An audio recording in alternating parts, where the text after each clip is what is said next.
Followed me for a while may know that my spouse is a special education teacher. He's also autistic. One of my 4 children is also autistic. We are also a pro-science and pro-evidence-based medicine family. TikTok loves to suppress the shit out of my content since January 20th. But prior to that, I had a number of videos that went quite viral where I talked about being, I believe they call it a scrunchy mom, where you're like a crunchy, extended breastfeeding, cloth diapering, organic gardening mom, but you also believe in science, you're pro-vaccine, you're pro-public health. You believe in evidence-based practice, not woo. And in some of those videos on that subject, I'm criticizing raw milk moms, talking about the crunchy to alt-right pipeline. I spoke extensively about the MAHA, Make America Healthy Again movement. We know that RFK Jr. jumping ship to support Donald Trump drew a bunch of those crunchy to alt-right moms. It drew Jewel Kilcher and a number of other, white women who want to be like crunchy earth mamas and very much believe in woo over science and are often very fearful of science.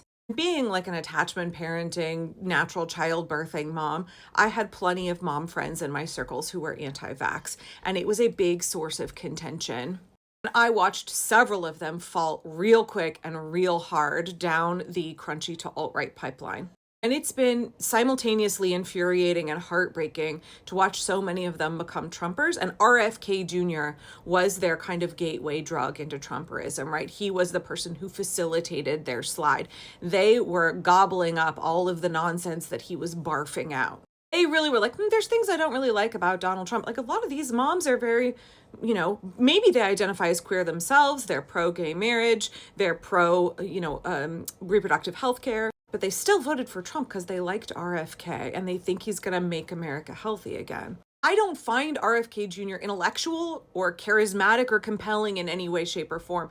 So I'm not quite sure how he has roped in such a big following. He should have just stayed with his river conservation advocacy from 25 years ago. But instead he became, or maybe he felt emboldened to out himself as a eugenicist. He has been very, very anti-autistic people and also promoting a whole bunch of anti-vax, absolute junk science, debunked nonsense for a long time. Instead of seeing autism as a neurodivergence, he sees it as a scourge, as a burden, as a disease, and he wants to eradicate it. He willfully ignores all of the good scientific research that we have about the autism spectrum. And instead, lately, he's been really pushing this, I believe autism is caused by environmental factors. And he today came out and said that he believes autism is an epidemic. Let's not actually look at the measles outbreak that is likely to turn into an epidemic. Let's instead target neurodivergent people as if they were diseased, and the disease that they have needs to be eradicated. That's what RFK Jr. is doing, which is why I call him a eugenicist. Well, that and many other reasons. NPR had a piece out early this evening that said that Robert F. Kennedy Jr. declared that autism is a rapidly growing epidemic in the U.S. and vowed to identify the environmental toxin he says is to blame. If RFK Jr. had even the tiniest clue how public health works, he would understand that autism is not rapidly growing. It's not an epidemic. We just have better reporting than we had, better rates of diagnosis than we had 30, 40 years ago. There is still the same proportion of autistic people in the population. There is no epidemic. And also, again, it's not a fucking disease. Once again, RFK Jr. does not know how to read scientific literature and does not know how to interpret data. He noted that autism incidence in the U.S. has increased from 1 in 36 children in 2020 to 1 in 31 in 2022. This is part of an unrelenting upward trend, Kennedy told reporters during the news conference today. Overall, autism is increasing in prevalence at an alarming rate. That's just patently false. Citing much lower rates in earlier decades, Kennedy pushed back against the idea that the increases are simply artifacts of better diagnoses, better recognition, or changing diagnostic criteria. Because that's what is happening. He can push back against that. He can deny the reality, but that's because, I don't know, the brainworms have eaten the part of his mind that is able to comprehend how public health works and how we diagnose and how we collect data. After saying that the epidemic of autism is real, he said he's committed to investigating the environmental cause of autism and called it a, quote, preventable disease. He says they want to announce a series of new studies to identify precisely what environmental toxins are causing autism, and said, we're going to get back to it with an answer to the American people very, very quickly.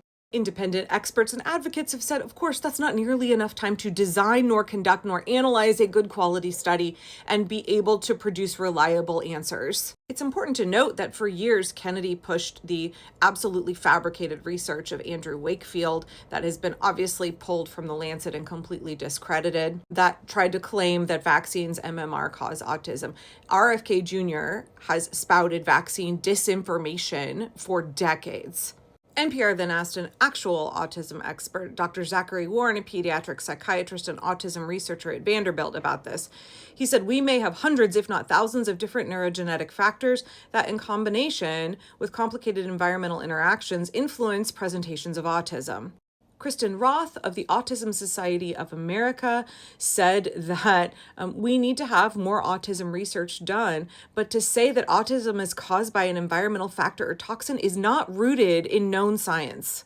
RFK Jr. said that autism is an urgent public health crisis and future rates can only go higher. A pediatric researcher into autism disagrees. In pediatrics, we really recognize that this is not an epidemic. This is just us doing a better job of identifying autistic children. I want to play for you a little clip from the press conference today, and thank you, Elizabeth Booker Houston, for sharing this.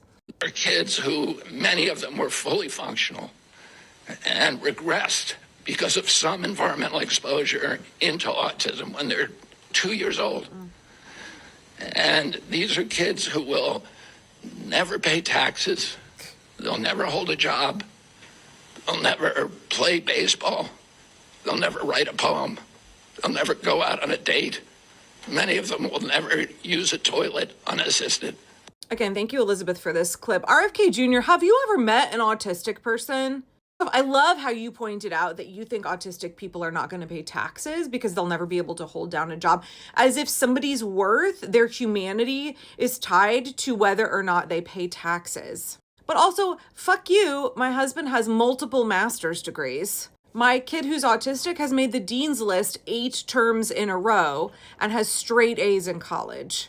Also, you are absolutely wrong that these children were completely normal and suddenly they were exposed to some environmental toxin at age 2 and they regressed into autism. That's just patently false. That's absolutely false. Again, RFK Jr. said, these are kids who will never pay taxes. They'll never hold a job. They'll never play baseball. They'll never write a poem. Again, my spouse has multiple master's degrees. He played college football. Never go out on a date. He's married with 4 children. What are you talking about? After hearing RFK Jr. say this, Kristen Roth, again from the Autism Society of America, said, this is stigmatizing and inaccurate. I know plenty of autistic individuals who do all of those things, and I also know autistic individuals who may require 24/7 care. But to dehumanize people and invalidate their experiences or generalize an entire community is incredibly harmful and offensive. Autistic individuals, just like all of us, deserve dignity and respect, and that was not reflected today. Of course, because RFK Jr., like the rest of this regime, is eugenicist. They don't like people with disabilities. We are very much getting useless eaters rhetoric from this regime. Elon Musk, who again claims to be autistic, even though he's never been formally diagnosed, he calls other autistic people in the United States and anybody in the working class, he calls us all parasites, leeches. Zoe Gross, director of advocacy for the Autistic Self-Advocacy Network, deplores what she calls fear-mongering language in Kennedy's remarks today. While they whip up hysteria about autism diagnosis rates, the Trump administration is attacking the rights and lives of autistic Americans on many fronts. That is absolutely true. She cites proposed cuts to Medicaid, which some autistic people depend on, and the dismantling of the Administration for Community Living, a sub-agency of HHS that she says focuses on promoting supports that allow people with disabilities to stay out of institutions. Their talk of an autism epidemic is only in the service of their anti-vaccine agenda and has nothing to do with autistic people. Kennedy's focus on discovering autism's causes is a distraction from the many things we could do now to help the children and adults and their families with autism. Do a better job of supporting the strengths and challenges autistic people have every day. Well, that's not the goal of this regime. The goal is to be cruel and create chaos and suffering. to send autistic people to work farms, do away with anybody they don't see as a taxpayer.